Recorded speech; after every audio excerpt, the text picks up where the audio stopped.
lagi dengan kakak di Nirwanti Karina Channel. Makasih ya kamu udah pilih video ini untuk belajar sistem pencernaan manusia. Yuk langsung aja kita bahas materinya. Sistem pencernaan adalah sistem yang membantu dalam mencerna makanan yang dikonsumsi sehingga mudah dicerna oleh tubuh, yang berguna untuk menghasilkan energi bagi seluruh anggota tubuh. Makanan yang diserap berupa nutrisi. Makanan diurai dengan bantuan enzim untuk memecah molekul kompleks menjadi molekul yang lebih sederhana sehingga mudah diserap oleh tubuh. Nutrisi atau gizi adalah zat yang dibutuhkan makhluk hidup sebagai sumber energi, mempertahankan kesehatan, pertumbuhan, dan untuk berlangsungnya fungsi normal pada setiap jaringan dan organ tubuh. Karbohidrat, lemak, protein, dan vitamin merupakan nutrisi organik yang mengandung karbon. Sebaliknya, nutrisi anorganik seperti air dan mineral tidak mengandung karbon. Makanan yang mengandung karbohidrat, lemak, dan protein perlu dicerna atau dipecah terlebih dahulu oleh tubuh. Sedangkan air, vitamin, dan mineral dapat diserap langsung oleh sel-sel tubuh. Bagaimana anatomi sistem pencernaan manusia? Sistem pencernaan manusia terdiri atas organ utama berupa saluran pencernaan dan organ aksesori atau tambahan. Saluran pencernaan merupakan saluran yang dilalui bahan makanan yang dimulai dari mulut, kerongkongan, lambung, usus halus, usus besar, rektum, dan berakhir di anus. Organ pencernaan terdiri dari 1. Mulut, 2. Kerongkongan, 3. Lambung, 4. Usus halus, 5. Usus besar, 6. Anus.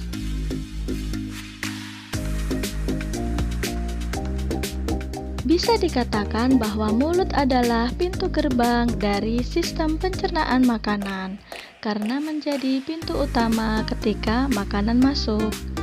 Mulut berfungsi untuk mengunyah makanan menjadi lebih halus agar lebih mudah ditelan.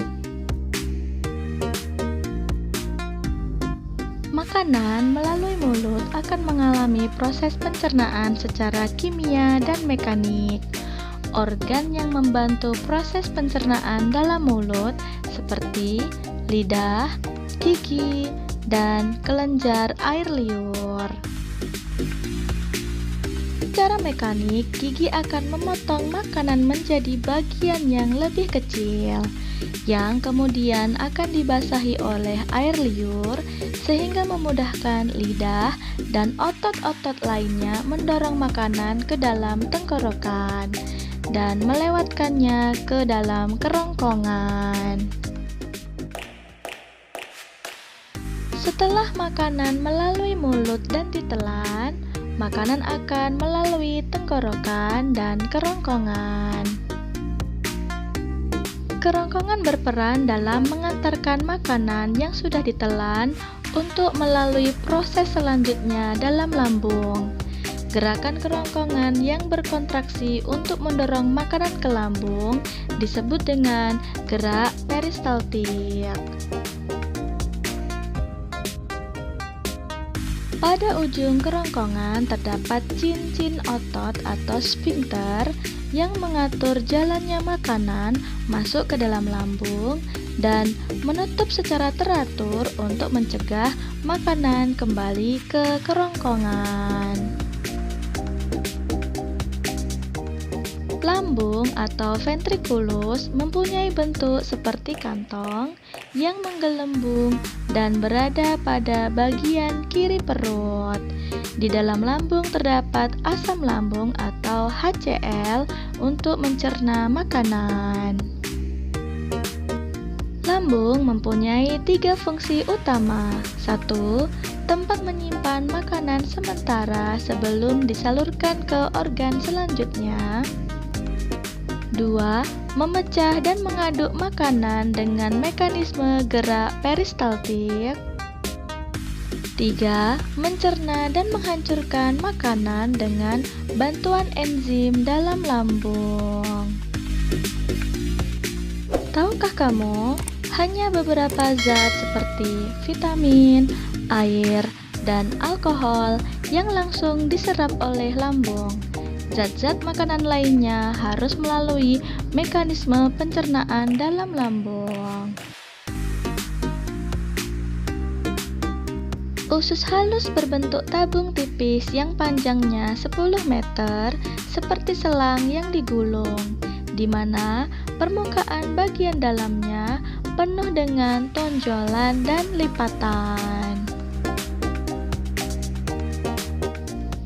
Hasil makanan dari lambung biasanya dalam bentuk semi padat atau kaim. Kaim inilah yang kemudian dilepaskan secara sedikit demi sedikit melalui otot pylori sphincter. Bagian pertama dari usus halus disebut duodenum atau usus 12 jari. Nah, terdapat 3 bagian utama dari usus halus, yaitu duodenum atau usus 12 jari, jejunum atau usus kosong, dan ileum atau bagian akhir. Usus 12 jari atau duodenum berperan dalam proses pencernaan makanan secara kimiawi dengan bantuan getah empedu dan getah pankreas.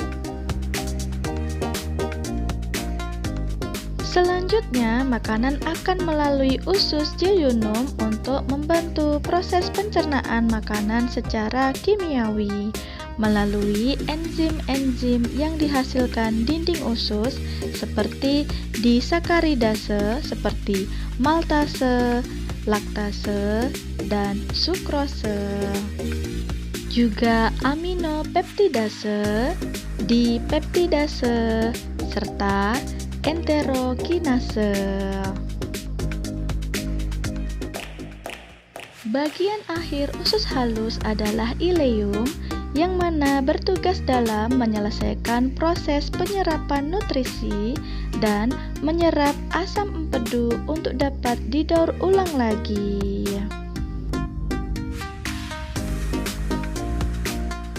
Proses penyerapan dari usus halus yang masih belum maksimal kemudian akan dilanjutkan oleh usus besar.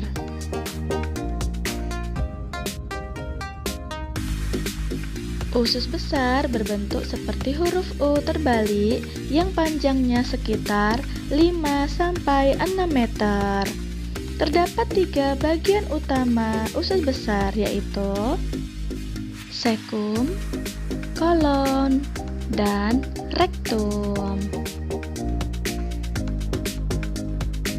Cecum berbentuk seperti kantong yang berfungsi menyerap nutrisi yang tidak dapat diserap usus halus.